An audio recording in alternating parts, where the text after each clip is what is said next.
오늘 주일 예배에 참석하신 여러분들을 다시 한번 주님의 이름으로 환영하고 축복합니다. 또 온라인으로 예배 드리시고 계신 분들에게도 동일한 은혜가 넘치시기를 원합니다. 영어 예배 10시에 오게 되면 조금 미리 오게 되는데, 그러면 이제 위에 이제 이 음향팀들이 마이크를 이렇게 점검하거든요. 그럼 제 담당은 뭐냐면 여기 서서 하나 둘 마이크를 테스트합니다. 계속 그걸 예는 거예요. 저쪽에서 이렇게 할 때까지. 그것도 사실 뻘쭘해요. 여기 분들이 쭉 앉아 계신데 그냥 쭉 했는데 여기서 하나 둘 같은 말을 계속 하니까 하나 둘 마이크를 테스트합니다. 근데 오늘은 이제 이쪽도 하고 이쪽도 해야 돼요. 그래서 이거 한 거예요. 그래서 목소리도 가다듬었죠. 그래도 하나 둘 마이크를 테스트합니다. 안 들려? 계속 목소리 다시 하나 둘 몇 번 했는지 몰라. 세까지는 안 나갔고 하나 둘만 해가지고 하나 둘 그래서 근데 이렇게 돼서 그래서 마이크 단자를 D3에 꽂아 있어요. 그래서 저쪽에서 그러면 우리 한번 D2에 꽂아보자.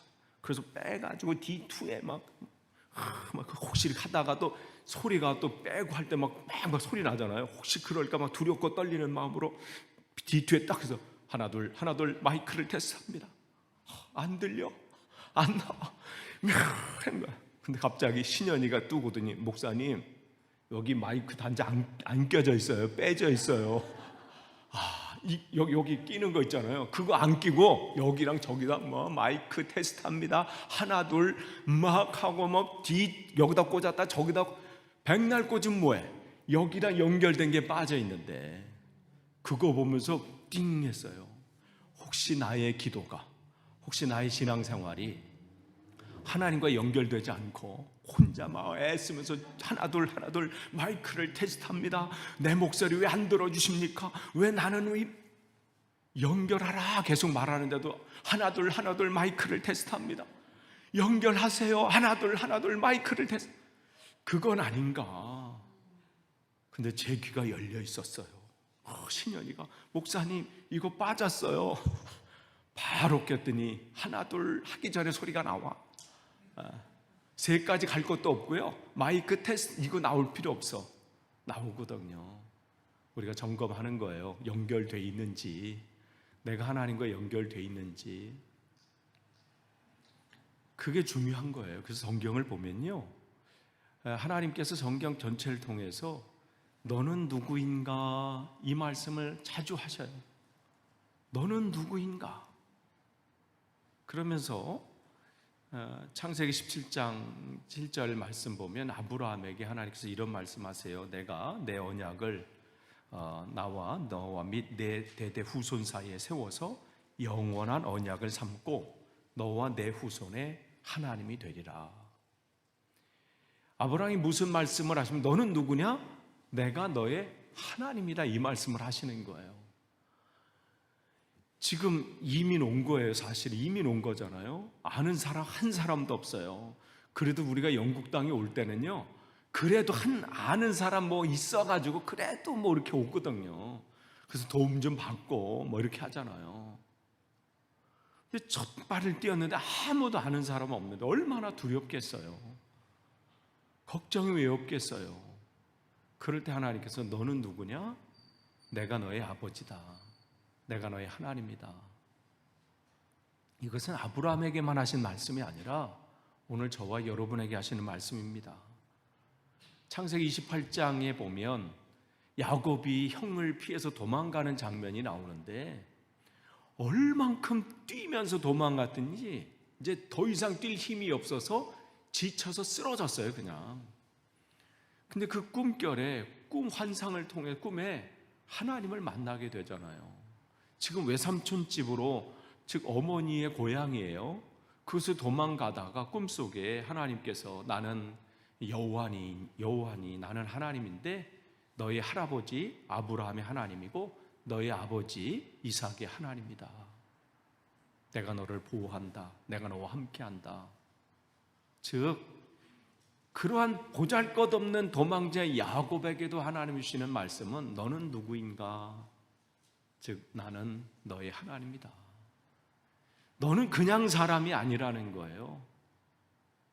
너희 아버지, 너희 할아버지, 그 하나님이 너의 하나님이다. 그걸 기억하라는 거죠. 성경은 계속해서 그 얘기예요. 모세에게도 마찬가지예요. 그가 무슨 나이 80에 그때는 이제 생을 마감하면서 내 지난 세월이 어떠했는지 점검하는 그러한 나이거든요. 정말 장수한 나이예요. 그런데 하나님께서 그때 그에게 사명을 주시잖아요. 그런데 그때도 말씀하세요. 내가 너와 함께 있어.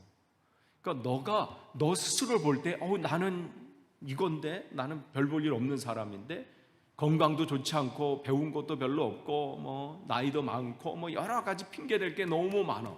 그리고 나만 그렇게 알고 있는 게 아니라 모든 사람이 그렇게 알고 있어. 여기서 뭘 계획한다면 사람들이 콧방귀 뀌죠. 아이고, 노인네가 무슨 지금 할 정도로. 그런데 하나님께서 그에게 다시 다시 사명을 주시는 것, 일을 주시는 것은 그가 그를 할 능력이 있어서가 아니라 너는 누구냐? 너는 내가 너의 하나님이 되는 사람이다. 이 말씀을 하시는 거예요. 이사야 41장 10절, 우리가 잘 아는 말씀이에요. 두려워하지 말라. 내가 너와 함께 함이라. 놀라지 말라. 나는 내 하나님이 됨이라. 내가 너를 굳세게 하리라. 참으로 너를 도와주리라. 참으로 너를 나의 의로운 오른손으로 너를 붙들리라. 이 말씀을 주실 때가 무슨 내용이냐면 지금 이스라엘이 바벨론의 포로 잡혀가게 상황이에요. 그러니까 그때 상황이 어떤 상황이에요? 두려워할 게 없는 때 두려워하지 말라고 말씀하시는 게 아니잖아요.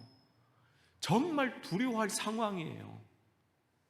이보다 더 큰 비참한 상황은 없을 정도의 상황을 맞게 되죠.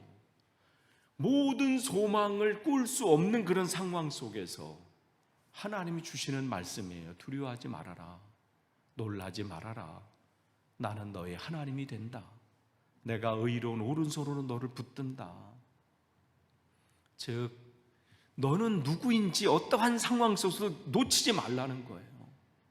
그게 성경의 공통적인 내용이에요. 여러분의 삶에 참혹한 상황 가운데 있다 할지라도, 또 삶의 여러 가지 문제로 인한 힘겨운 상황 속에 혹 계시다고 할지라도 그때 여러분 놓치지 말아야 할 게 뭐냐면 나는 누구인가 이거예요. 나는 그냥 아무개 누구 아버지의 육신의 아버지의 딸이나 아들이 아니에요. 나는 하나님 아버지의 딸이고 아들이라는 거죠. 그러니까 성경은 너가 누구인지 그것을 늘 기억해 라고 말씀하시거든요. 그러니까 내가 누구인지 나의 존재를 알 때 그 다음을 생각할 수 있어요. 오늘 우리가 오늘 3주째 지금 마태복음 5장의 산상설교 중에서 마태복음 5장, 6장, 7장은 제자의 삶이 어떠해야 되는지를 말씀해 주는 중요한 내용이에요. 그 중에서 마태복음 5장 1절에서 12절까지가 팔복, 8가지 복에 대해서 말씀을 하시는데 오늘은 그 세 번째 시간이에요. 그런데 그 말씀을 하시면서 예수님께서 원하시는 건 뭐냐면 너희들이 누구인지를 한번 점검시켜 주시는 거예요. 너희들은 누구인지. 그러니까 제자라는 제자가 어떤 사람이고 제자가 어떠한 존재인지를 알지 못하면 정말 그 파워가 있는데도 그 능력이 가지고 있음에도 불구하고 허접하게 사는 거예요. 그냥 이 땅의 것이 전부인 줄 알고 거기에 목숨 걸다가 그 다음을 준비하지 못하고 끝내버리는 것이 안타까우셔서 주님께서 말씀을 하시는 거죠. 그래서 입을 열어서 가르쳐 말씀하십니다. 지난번 첫 번째 말씀할 때 말씀을 드렸어요.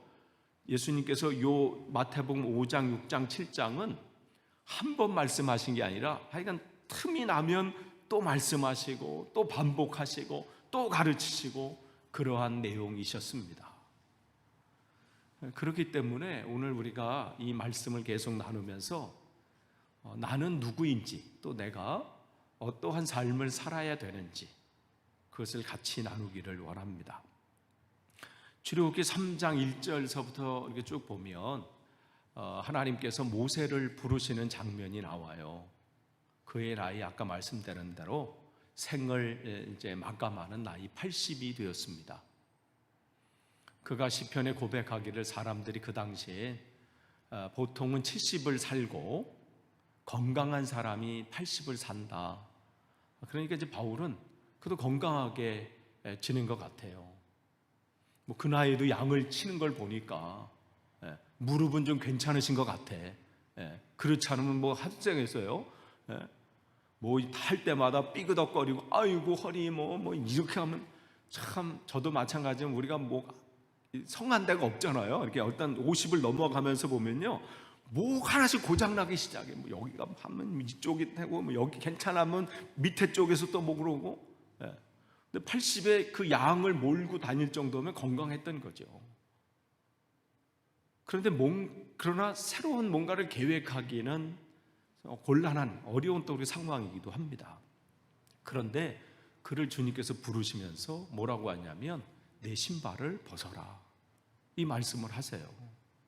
근데 성경에서는 그 말씀을 할 때 내 신을 벗으라 이렇게 할 때는 성경에는 분명한 메시지가 담겨져 있어요. 이것은 모세기뿐만 아니라 여호수아 5장 15절에 보면 여호수아에게도 동일하게 말씀하셨어요. 내가 거기 있는 곳에 거룩한 것도 신을 벗으라. 여호수아가 그대로 행하니라. 이 신발이라고 하는 것은 뭐예요? 우리의 모든 것을 담고 있는 것이 신발이에요. 그래서 우리가 걸어 다니지만 참 제일 굳은 일을 많이 하는 게 신발이에요. 옷은 그냥 어디 뭐 안 묻을까 봐 조심하잖아요. 뭐 장갑을 껴도 막 이렇게 하는데 신발은 막 진흙탕도 가고 뭐 어떨 땐 뭐 이상한 것도 밟고 막 이러잖아요. 그래도 구운 소리가 없어요, 신발은. 그래서 그 사람이 자살한 거냐 아니면 실수해서 거기서 떨어진 거냐는 신발을 거기 벗어났느냐 아니냐 그것을 보고 판단을 한다고 그러잖아요. 신발을 벗었다는 것은 이제 내 삶을 다 내려놓는다는 그런 의미가 있거든요. 그래서 신을 벗으라고 하는 것은 뭐예요? 나의 모든 것을 이제 하나님 앞에 나를 드립니다, 그런 의미가 있어요. 그래서 하나님께서 그 사람들을 부를 때 내 신을 벗어라 라는 것은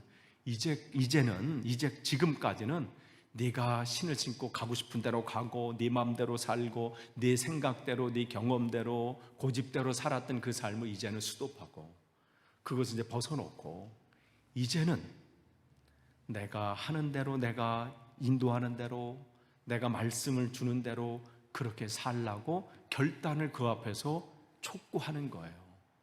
그래서 모세에게도 마찬가지고 여호수아에게도 마찬가지죠. 그래서 그 당시에는 이 신이 얼마나 중요하냐면, 그래서 노예들은 신이 없었잖아요. 신발이 없었잖아요. 그래서 예수님의 비유 중에 그 잃어버린 아들을 기다리는 아버지의 비유가 있어요. 우리가 일명 탕자의 비유라고 하잖아요. 그 아들이 아버지한테 재산을 주세요 하고 그냥 가지고 나갔잖아요. 말씀드린 대로 그 당시에 아버지가 살아계신 데에 유산을 달라고 하는 그 자식은 호로 자식이에요. 그 얘기는 뭐냐면 그 당시 아버지가 빨리 왜 여지까지 사시면 어떻게 하십니까? 그 얘기거든요. 그러니까 재산을 가지고 갔기 때문에 그 지역은 그 아들로 인해서 분노했을 거예요. 그 아버지는 뿐만 아니라. 그런데 돌아올 때 그 아버지가 한 게 뭐예요? 소도 잡고 뭐 잔치도 하면서 뭘 했다고 거기 기록하고 있냐면 신발을 신겼다 이렇게 했어요. 그러니까 그가 올 때 무슨 삶을 살았는 걸 보냐면 노예의 삶을 살았다는 것을 보게 되는 거죠. 얼마나 비참한 삶을 살았는지를 그 한 신발을 신겼다, 새 신발을 신겼다에 알 수 있는 거예요. 이제는 노예가 아니라, 너는 종이 아니라 내 아들이라, 이런 표현이기도 합니다. 그렇기 때문에 믿음은 뭐냐면 멈춤에서 시작이 돼요. 신발을 벗는 거에서 시작합니다. 내가 신앙생활 하겠습니다. 내가 이제 크리스찬으로 살겠습니다. 그것은 교회 뭐 등록하고 아니면 뭐 목사님 내가 다닐게요. 물론 그걸로 시작하지요. 그러나 진짜 하나님 앞에서 시작은 뭐냐면 내 신발을 벗는 거예요. 그 얘기는 뭐냐면 이제 주님 앞에 그렇게 서는 거예요. 주님, 이제 것은 내 고집대로, 내 방법대로, 내 계획대로 살았다면 이제는 모든 것을 주님 앞에 맡기고 주님께서 말씀하시면 내가 그렇게 하고, 주님 뜻이 아니면 아무리 손해보는 것 같더라도 망할 것 같이 보여도 내가 멈추겠습니다. 그것은 찬양으로 주님 말씀하시면 내가 나아가리다, 주님 뜻이 아니면 내가 멈춰서리다, 노래하는 것에 끝나는 것이 아니라 그 노래가 찬양이 되려면 그렇게 살아갈 때에 그 노래는 찬양이 되는 것입니다. 그래서 멈춤이에요. 그래서 신발을 벗으라고 하는 것은 이제 내 삶을 멈춰라, 고집대로 그렇게 좀 가지 마라, 이제 멈추라. 그것을 예수님께서는 심령이 가난한 자라 말씀하시는 거예요. 그전까지는 내 안에 내 계획으로 가득 찼어요. 내가 했던 그 경험으로 가득 찼어. 그래도 이건 이렇게 해야 되지. 아유, 목사님이 이걸 모르셔서 그렇지요. 그래도 이건 이렇게 해야 돼요. 아, 성경은 뭐 다 아시나요? 뭐 그래도 이건 세상이 이렇게 해야지. 했던 그런 것을 내려놓고 그걸 이제 비워버리고 하나님의 말씀하신 것으로 채워라. 그게 심령이 가난한 거예요. 그렇기 때문에 심령이 가난한다는 것은 지난번 이제 처음에 말씀드린 것처럼 이거 파산한 사람이에요. 이제는 내 힘으로 살 수 없는 사람. 그런 사람에게는 뭐예요? 그런 사람이 애통하게 돼 있어요. 내 힘으로 할 수 없는데 이거 어떻게 해요? 하나님 앞에 이제 부르짖을 수밖에 없죠. 하나님 내 삶을 하나님 앞에 맡깁니다. 근데 내 힘으로 안 되네요. 하나님 인도해 주세요 하고 주님 앞에 애통하면서 기도할 수밖에 없지요. 그러니까 하나님 앞에 멈춰서서 나의 생각, 나의 이상, 나의 꿈, 나의 판단, 나의 집착을 버리는 것입니다. 그래서 주님께서는 그것을 신을 벗으라라고 말씀을 하신 거죠. 그래서 모세가 이제 그 말씀 앞에 신발을 벗은 거예요. 그러니까 그것은 이제 행동으로 통해서 내가 앞으로 어떻게 살 것을 하나님 앞에 결단한 것이죠. 그런데 그가 뭐 하나님을 찾아와 가지고 뭐 그런 것이 아니라 하나님이 그를 먼저 찾아와 주셨기에, 그리고 그 말씀 가운데 그 이 신발을 벗는 일을 할 수 있었습니다. 모세가 하나님 앞에 신발을 벗기 전까지는 그냥 별 볼 일 없는 80세의 노인에 불과했습니다. 그냥 그렇게 인생이 끝나는 보통 사람들처럼, 과거에는 왕년에 내가 내 때는 뭐 이렇게 나 때는 뭐 이렇게 얘기하면서 내가 나의 40대는 화려했어 뭐 이러면서 정말 화려했죠. 한 시대 제국을 이끌 왕으로서의 꿈을 꿀 수 있었던 나이니까. 근데 지금은 초라한 노인으로 생을 마감하고 있는 자신을 볼 때 얼마나 초라했을까요? 그런데 신을 벗기 전까지는 그러한 모습이었어요. 누구 하나 그에게 기대하는 사람은 없습니다. 그냥 건강하게 그냥 이렇게 살다가 생을 마감하는 정도. 그게 기대할 거라면 기대하는 거겠지요. 뭐 그의 자녀들도 뭐 그런 기대하지 않겠어요? 우리 아버지한테 뭐 새로운 뭘 꿈을 꾸면서 우리 아버지 이게 아니라 그냥 무탈하게 건강하시게 사시다가 또 때가 되면 그냥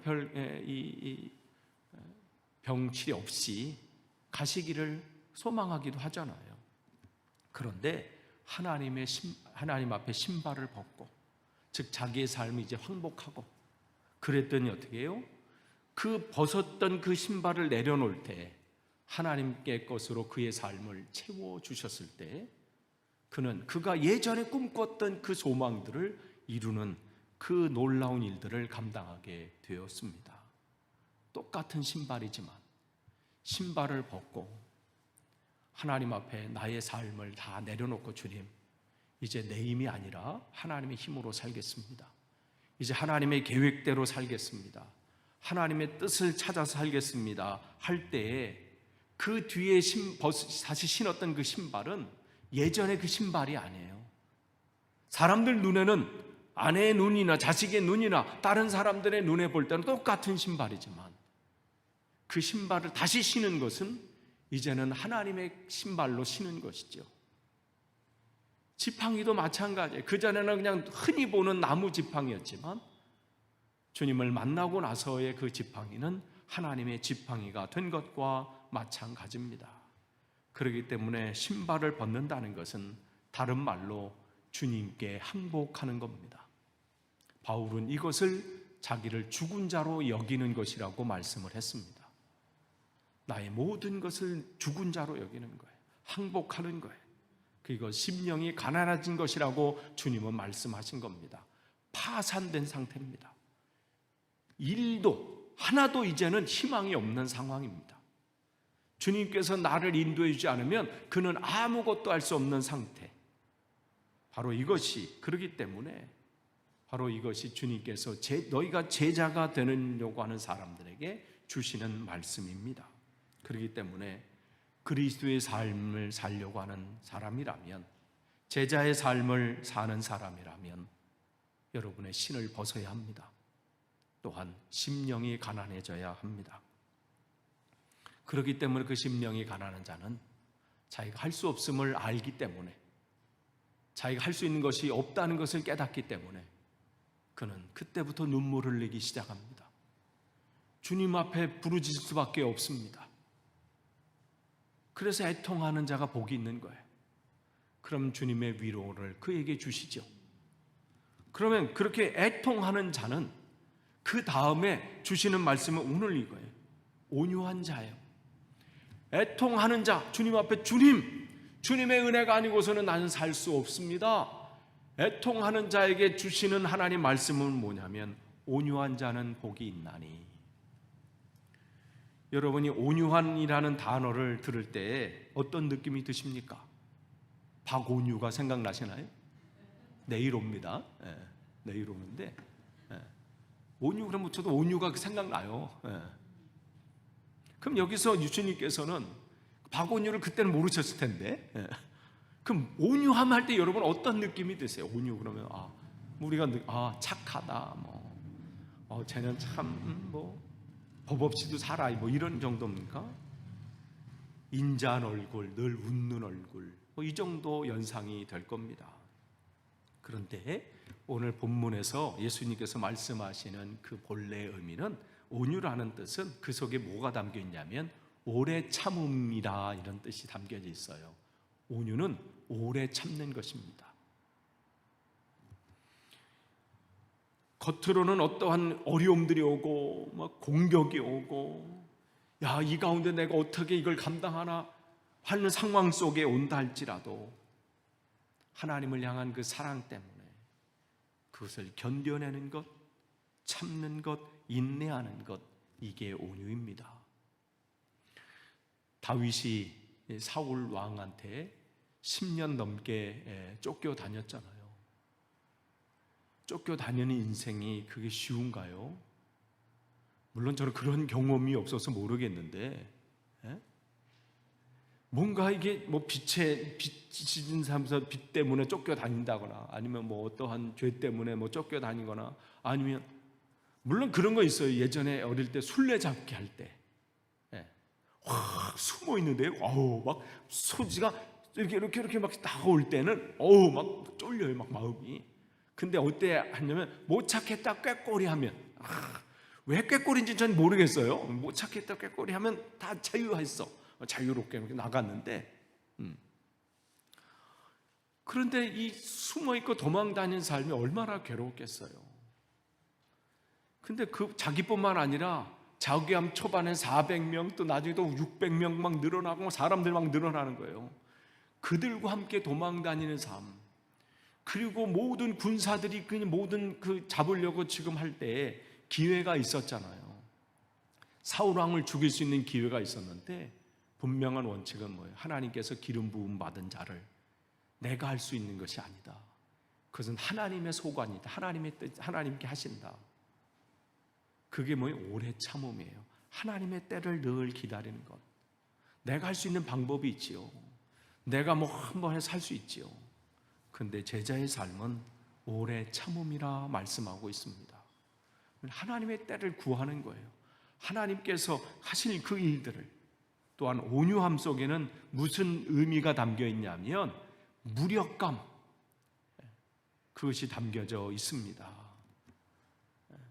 그러니까 무력한 거예요. 그걸 대항할 힘을 내려놓는 것이지요. 그래서 나는, 예수님께서 말씀하세요. 나는 마음이 온유하고 겸손하니. 이 말은 무슨 뭐 해도 그냥 착하신 그런 말씀하신 게 아니라 하나님의 뜻을 늘 구할 때까지는 아무것도 하지 않겠다는 분명한 말씀이에요. 그건 주님의 분명한 원칙이셨잖아요. 하나님의 뜻이 아니고서는. 그것은 마태복음 4장에 나오는 주님께서 이 사단에게 시험 받으신 장면을 통해서 분명하게 앞으로 예수님의 사역이 어떻게 나아갈지를 분명하게 보여주시는 것이 그 장면이에요. 그냥 시험 받으셨구나가 아니라 이 돌이 떡이 되게 해라. 네가 성전에서 뛰어 내려봐라. 네가 하나님의 아들이면 하나님께서 너를 천군 천사를 보내셔서 보호해 주시고 살려주지 않겠느냐. 또 나에게 절해라. 그러면 이 세상에 있는 네가 가지고 싶은 모든 것을 내가 줄게. 근데 그 앞에 마치 무력한 사람처럼, 아무 힘이 없는 사람처럼 아무것도 하지 않으시는 것은 뭐냐면 하나님의 뜻이 아니고서는, 하나님의 방법이 아니고서는 아무것도 하지 않겠다는 예수님의 삶의 원칙이 거기 담겨져 있고, 예수님 그 삶의 원칙대로 그렇게 사셨습니다. 모든 사람들이 그를 왕으로 추대할 때도 그 앞에 아무런 요동함이 없었습니다. 십자가에 매달려 계실 때 밑에 있는 사람들이 네가 하나님의 아들이면 그 십자가에서 뛰어내려봐라 할 때도 반응하지 않으셨습니다. 사람들이 볼 때는 그냥 무력한 자로 보이죠. 그럴 때 하나님께서 그 모든 것을 이기셨을 때 뭐라고 말씀하세요? 하늘과 땅의 모든 권세와 영광을 내게 주셨다고 말씀을 하십니다. 그래서 온유는 내가 할 수 있는 모든 게 하는 게 아니라 하나님의 때를 기다리는 거예요. 그건 말도 마찬가지고 내 행동도 마찬가지고, 어느 때 보면 참 무력한 사람으로 보여요. 아니, 저 상황인데도 이렇게 대적하지 않지? 저럴 때도 왜 분노하지 않지? 왜 저럴 때도 막 이러지 않지? 근데 그 안에서 하나님의 뜻을 구호하는 거지요. 스스로 그 길을 선택하는 겁니다. 그렇기 때문에 이 사람에게는 하나님밖에 의지할 것이 없습니다. 하나님을 더 의지할 수밖에 없는 거예요. 그렇기 때문에 애통하는 사람, 하나님께 구하는 자는 점점 더 어떻게 되냐면 하나님을 의지할 수밖에 없어요. 하나님만을 붙잡을 수밖에 없는 것이지요. 그래서 제자들이 그전에는 어떻게 해요? 공격이 올 때 베드로 같은 경우는 칼을 빼가지고 자기를 공격하는 그 사람의 귀를 자를 정도로 폭력적이었고 막 그랬어요. 너희들만 성깔이냐? 나는 더해. 막 이렇게 하고. 그때 주님께서 그를 제지시키잖아요. 근데 주님의 은혜가 그 아래 그냥 그들 아래 확 왔을 때 그들의 삶은 어떻게 해요? 오히려 고난받는 것을 기뻐하면서 우리가 하나님의 뜻대로 제대로 살고 있기는 맞구나. 그렇게 살아갈 때 사람들이 조롱하거나 우습게 보는 게 아니라 오히려 그러한 그들의 모습을 통해서 교회가 일어나게 되고 주께 돌아오는 자가 생기게 되고 놀라운 일들, 이게 신비예요. 하나님의 일은 이렇습니다. 사람의 힘으로 막 칼을 가지고 힘을 가지고 할 때는 뭐가 될 것 같지만 아니에요. 교회가 부흥될 때는요, 십자군 일어나가지고 막 군인이 나가서 정박하고 있을 때 교회가 확장된 게 아니에요. 핍박받고 고난받고 그럼에도 불구하고 주여 주여 무릎 꿇고 그럴 때 교회는요 어마어마하게 확장됐고요, 그 강대국 로마를 삼켜버리게 됐어요. 가나안 땅에 처음 들어갔을 때 그 어마어마한 여리고성을 무너뜨린 것은 엄청난 군대들이 아니에요. 그냥 말씀을 가지고 그 성을 도는 그 성 사람들이 밖에서 볼 때는 저렇게 할 일이 없나 할 정도로 무력한 사람들이죠. 근데 그들을 통해서 하나님은 그 무너지지 않을 것 같은 그 여리고성을 무너뜨리셨습니다. 그렇기 때문에 온유함은, 이 무력감은 다른 말로 말해서 자기의 모든 것을 꺾는 거예요. 내가 할 수 있는 방법이 있지요. 나도 성격이 있지요. 나도 뭐 할 수 있지요. 그러나 그것을 꺾는 거예요. 참, 근데 그 꺾는 거는요, 쉽지 않아요. 왜냐하면 내 살고 싶은 게 있거든요. 내가 하고 싶은 욕망이 있거든요. 얻고 싶은 인기가 있거든요. 자기 꿈이 있고 자기 이상이 있고 자기가 펼치고 싶은, 자기를 나타내고 싶은 것이 있기 때문에 그래요. 그래서 우리는 자꾸 뭔가 하다가 그거를 꺾는 것이 참 못해. 그는 처음 사람 아담과 하와에서도 마찬가지죠. 선악과를 볼 때 꺾었어야 돼요. 보암직도 하고 먹음직도 하고 지혜롭게 할 만큼 탐스러운 이 생각과 마음을 꺾었어야 되는데, 그것을 꺾고 어떻게 해요? 그 아래 주신 그 말씀을 붙잡아야 되는데, 너는 먹으면 죽는다, 그 하나님 말씀을 붙잡고 자기의 생각을 꺾었어야 되는데 꺾지 못한 거죠. 꺾는 이러한 삶이 승리의 삶입니다. 여러분, 찬양, 여러분이 승리가 무엇인 줄 아는가, 강명식 그분이 이제 찬양하신 건데 다양한 버전들이 있더라고요. 근데 요즘 새로운 버전으로 강명식 그분이 부른 걸 보면 조금 약간은 이렇게 조금 이렇게 했어. 예전 게, 저는 튠이 예전 게 좋더라고. 예전 게. 근데 그 가사, 노래는요, 집에 가서 한번 들어보세요. 승리가 무엇인 줄 아는가 들어보시고 가사만 제가 읽어 드릴게요. 올려주세요. 승리가 무엇인 줄 아는가, 승리가 무엇인 줄 아는가, 더 좋고 편한 가능성의 유혹을 저련히 잘라버리고 오직 주님만 따라가는 것, 바로 승리라네. 승리가 무엇인 줄 아는가, 승리가 무엇인 줄 아는가. 하고 싶은 말, 그 많고 많은 말 모두 힘겹게 억누르고 오직 주께서만 말씀하게 하는 것, 바로 승리라네. 결과가 어떠해도 주님만 빛나시며 주님 평안 내 안에 있으면 그것이 바로 승리라. 승리가 무엇인 줄 아는가, 승리가 무엇인 줄 아는가. 오 치열한 자기와의 싸움을 허옇게 잠재우고 주님만 내 안에 사시게 하는 것, 바로 승리라네. 오직 주님만 따라가는 것, 오직 주께서만 말씀하게 하는 것, 주님만 내 안에 사시게 하는 것, 바로 승리라네. 이게 온유입니다. 끝으로 온유는 받아들임입니다. 받아들임.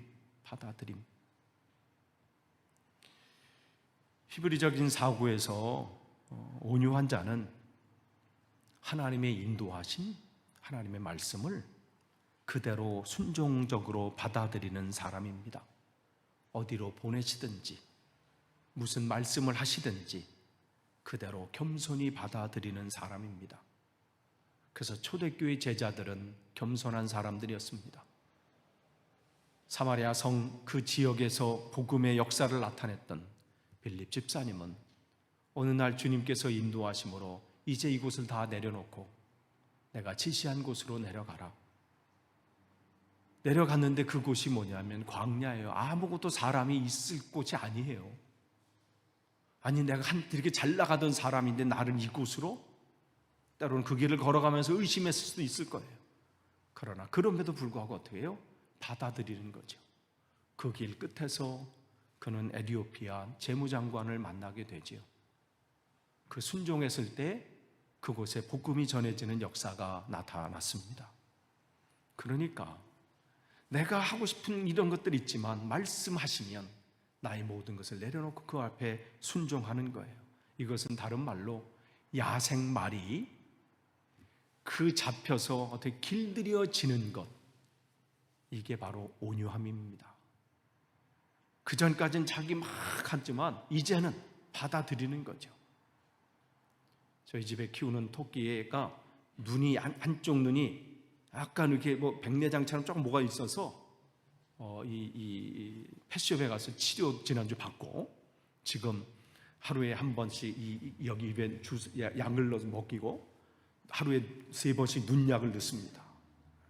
저와 동이가 2인 1조로 동이가 귀를 딱 잡고 이렇게 해서 탁 잡으면 제가 입속에다 이걸 넣어서 약을 넣고 눈을 이제 감아요. 그럼 벌려서 내 약을 넣습니다. 이제는 받아들여요. 토끼가 처음에는요 어휴 난리도 아니야 막 도망 다니고 막 이제는 조금 하다가 그냥 이렇게 그냥 가만히 있어. 처음에는요 막 이게 난리 나서 막 근데 지금은 날 잡수 이래. 길들여 잡고 얘도 이제 받아들임. 뭐 해야 안 된다는 거 알아. 그래도 바로 이거예요. 온유. 결정. 주님, 그동안은 내가 하려고 몸부림친 거야. 이렇게도 해보고 내 자식을 위해서, 내 가정을 위해서, 내 미래를 위해서 이것도 해보고 저것도 해보고 이렇게 했다가 또 딴 사람이 뭐라고 하면 그래 하면서 그쪽 가서 또 막 하다가 또 지쳐가지고 또 힘나면 또 어떻게 지쳤을 때 어떻게 주님의 뜻대로 하시옵소서. 그건 지쳐서 그런 얘기 나온 거고 또 힘이 또 나면 또 내 방법대로 그런 게 아니라 힘이 있든 없든 주님 이제 한번 주님의 뜻대로 하겠습니다. 가라 하시면 가고 멈추면 멈추고 그렇게 하는 거죠. 그래서 예수님의 삶은 뭐예요? 끝까지 어때요? 기도하실 때 나의 원대로 맛이 없고 아버지의 뜻대로 되기를 원합니다. 그 고통의 순간에도 받아들이심이에요. 그게 온유한 겁니다. 여러분 제자는 바로 이러한 사람들의 여러분이 정말 여러분의 삶 속에 이 온유함으로 가득 채워져서 승리하시길 간절히 축원합니다. 기도하겠습니다. 하나님 감사합니다. 말씀을 주셨습니다. 듣는 것으로 끝나지 않고 우리의 삶 속에서 이 말씀으로 붙잡고 승리하도록 하루하루의 삶을 인도해 주옵소서. 예수님의 이름으로 기도하옵나이다. 아멘.